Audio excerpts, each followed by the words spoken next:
Welcome, Insight viewers, to another episode. You're here with Daniel Hayes and my co-host, Andrew Blackmer. And this is a dynamic current media production sponsored by Octet Solutions as well as Blissful Blessings Events. Good to be back here again with you this week, Andrew. Good to be back. Nice. Hard to believe it's been a whole week, right? Yeah, time flies when you're having fun, buddy. Yeah. Yeah, so what are we going to talk to these people about today? Let me tell you, it's a rhetorical question. Well, there's a lot going on, right? A lot going on in the world. Right. We want to tell you today, like we said on our last episode, we're going to talk about how you can get involved in your community, in your government, a little bit of political and social activism. We'll give you some resources, means to do the things that need to be done in our society for the benefit of all of us. And we're also going to talk a little bit about the effects of partisanship. You know, is this just a divide and conquer strategy to oppress people? This whole left wing, right wing, and everybody's at each other's throats. But first, I'm going to defer to my good buddy here, Andrew, with a little update with this drug sniffing dog situation. What's going on, buddy? Last week we talked about Florida v. Harris, right? That was the case with the dogs, whether or not you had to prove that they were accurate in order to allow their sniffing activities to be admissible in court. You know, if they didn't find anything, they might have really found something that you couldn't tell. The second of the two cases was also a case from Florida, believe it or not. Florida must be a happening place for these things. It certainly is. It's called Florida v. Jardine in this case. Okay. Right? The Supreme Court ruled in favor this time of the criminal defendant, right? Right. And they said the police cannot take a drug sniffing dog right to your doorstep, right outside your door, have them sniff, and then use that as the basis for a search warrant. Now they have to get a search warrant before they can go and take the dog to your house. So a policeman can't just be walking his dog down the street and the dog starts sniffing around and now this is probable cause. Precisely. Okay, so unless they have a warrant out for you, you don't have to worry about these dogs quite as much. Well, even people who aren't doing anything wrong. I mean, you know, we've already proven the dogs might be wrong. Yeah. And then you get your doors busted down. Right. And who's going to pay for this door? And then grandpa and grandma are on the floor, handcuffed. Oh, that's terrible. You know, there's been stories, and it's a lot of horrible stories where, you know, innocent people have had their homes raided, and we don't want to see that, right? We don't want to see innocent people, you know, just lying on the floor, dead dogs, anything else, right? You know? Well, I mean, I don't personally, but maybe people do, considering all the reality shows that have gained popularity over the last couple of years. Yeah. Morbid curiosity, I suppose. Right? Perhaps. You know, if you're watching Bridezilla, why not watch Granny and Grandpa on the floor in cuffs? And there's two other cases. I'm sure everybody has heard about these cases, right? Before you get into those other cases, what you were just saying makes me think of a bit of a conspiracy theory to piggyback off of the one that you had mentioned during our End of the World edition show, with the whole windows being broken by comets and asteroids and whatnot. Yeah. Well, now these drug-sniffing dogs are responsible for people's doors being broken down. Let's follow the money. The doorman. The guy who puts the doors in, right? The doors in the windows, right? It's usually the same company, right? Doors and windows usually. Holy guacamole. Yeah. The same company is responsible for police dogs and asteroids breaking your home up. It wouldn't surprise me, right? Oh, man. People will go through all kinds of lengths just to get some business in a recession, right? Jeez Louise, that's just... It'd make me lose faith in humanity. But there are two more cases. Two more cases, okay. Right. We'll talk more about them next week when we actually know how the Supreme Court decides. I think you guys know what we're talking about. The Supreme Court's going to deal with Defense of Marriage Act, the 1996 bill, law, I suppose we could call it, saying that for federal government's purposes, benefits, pensions, things like that, it will not recognize same-sex marriages. Mm-hmm. So that's up in the court right now. There's some people who think that might be struck down. Mm-hmm. So we'll see what happens. The other one deals with California's ban on gay marriage. I think it was called Proposition 8. That one's also in the Supreme Court, they might rule that unconstitutional. But we don't know yet. We'll see what happens. We'll talk about that when the actual decisions come through. But people, pay attention to the Supreme Court. It's important. Right. Part of being politically involved and politically, informed, right? Yeah, that's part of Andrew's little teaser, so stay tuned for all of your additional information, which will be forthcoming. So, let's get into the meat and potatoes, Andrew. I'm ready. All right. What are we doing here, right? With insight, try to give people practical information. Absolutely. We try to make them aware of the goings on of their society that is not made plain to them by other sources that are very readily available or quite prevalent. So let's talk a little bit about what the deal is amongst ourselves. It's almost like America's at war, right? With itself, civil war, almost. It can seem like that at times, right? I mean, right? You read the news or, read the newspapers, right? I'll tell you, I read a lot of news articles online, and I look at those comments, and even in stories that aren't political, there's so much political fervor, whether it's left wing or right wing, in just the commentary. I talk to people, and I'm sure our viewers talk to people about their political preferences and stances and all that sort of thing.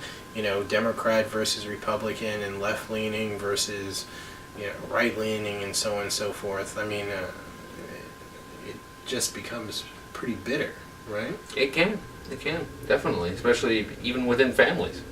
Yeah. Families and friends, it's what everybody always says, don't talk about religion and politics, right? They're touchy issues, Yeah. because they're chock full of ideologies, principles, and closely held beliefs that, when challenged, can really upset people. Absolutely. So let's talk about first how people of various political ideologies can get along. You and I get along pretty well, Andrew. We're hosting the show. I think so. I'm practically a socialist. You're a libertarian. Absolutely. So, that's really left and right there. Absolutely. But we get together to provide insight to our public, okay? Now, here is my theory. These left or right leanings are merely means to a goal, which I believe is the same goal. Okay, and what I'm getting at is, I think whether Democrat, Republican, unless you're just a real D-bagger, right, you are interested in the progress of the country. You're looking forward to prosperity for its people and the nation as a whole. Okay, you're looking for a government that is effective, that is not wasteful, that has the best interests of its people in mind. Okay? Absolutely. Right? So, hey, socialist libertarians saying the same thing here. Now, my belief is that, and you correct me if you're wrong, because I'm sort of making some assumptions about your views and the views of people that are similar to yours. A person on the right side of the fence would probably say the governmental system is broken. These people do not have our interests at heart. They're probably a bunch of crooks. They're taking our money. They're strangling small business owners, so on and so forth. They're not reformable. So let's reduce this bloated government that is making all of this trouble, because we as individuals know what is best for us, and if we're given more freedom, we're able to make better decisions than the government would on our behalf, and that in general will benefit the country. Absolutely. Okay, so I think that is a good summation and confirmed by my good friend Andrew here. Now, the person on my side would say, as probably more of an idealist, that the government is reformable, that if we give the government the resources that it needs to take care of its people, its international business, its domestic affairs, and take corporate control out of the government, where the government then is not seduced by the resources that large corporations have in the form of election campaign contributions and so on and so forth.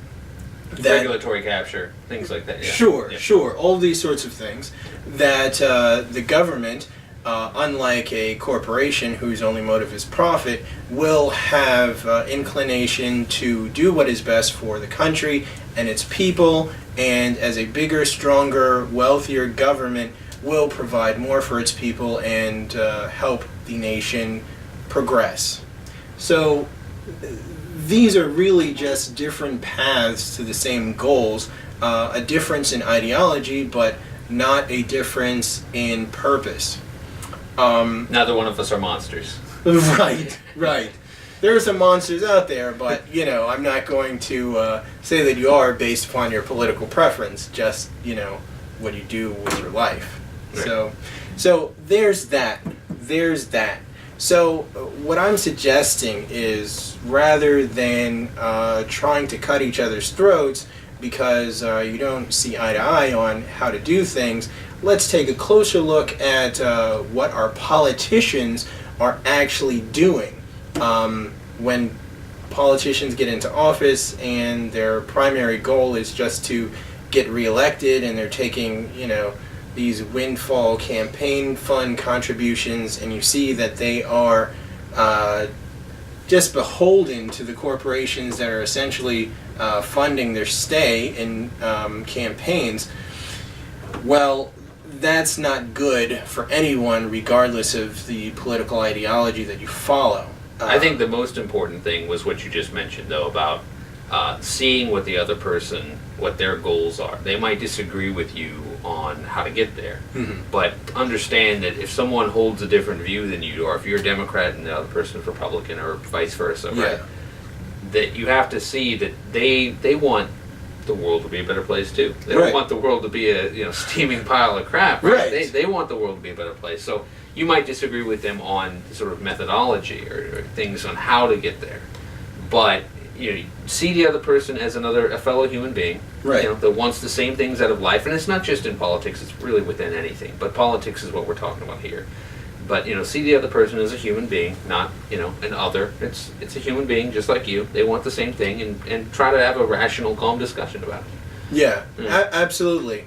In my opinion, united we stand, divided we fall. A lot of this partisanship and the polarity that we've been seeing in recent years between Democrats and Republicans is not much more than a distraction by the powers that be to keep us at each other's throats, rather than observant and politically active to support them only because someone else is supporting the other side and they're opposed to us. So we don't want that. We want an intelligent, informed, active, strong society of individuals, okay? That don't necessarily have to think collectively and see eye to eye, but as I mentioned, if we have the same goals, then we can work together to move forward and compromise and come up with a great idea. I mean, it's sort of like if a poor government is a brick wall that's in front of us, and maybe I want to dig a hole under the wall and you want to jump over the wall. It's sort of just different means to get to the same place. And after our break, we are going to give you some resources to help you become politically active and socially active as well. And a little bit of information so that you know what you're talking about and you know what you're doing. We'll be back in a moment.